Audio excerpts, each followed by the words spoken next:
Vodná nádrž Košiare sa nachádza v katastrálnom území mesta Rajec a má rozlohu 9,3 hektára. Vznikla prehradením potoka Čierňanka.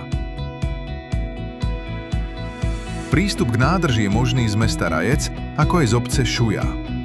Dno nádrže je kamenité až bahnité. Maximálna hĺbka dosahuje približne 7 metrov.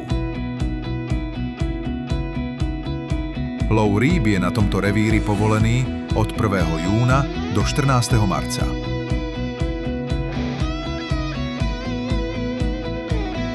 Vodná nádrž Košiare patrí medzi kaprové revíry.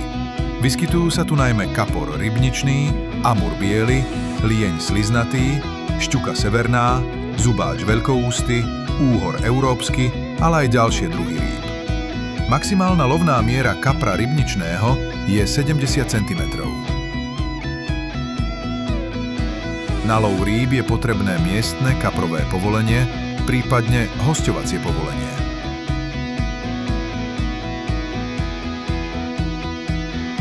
Bližšie informácie nájdete na našej web stránke.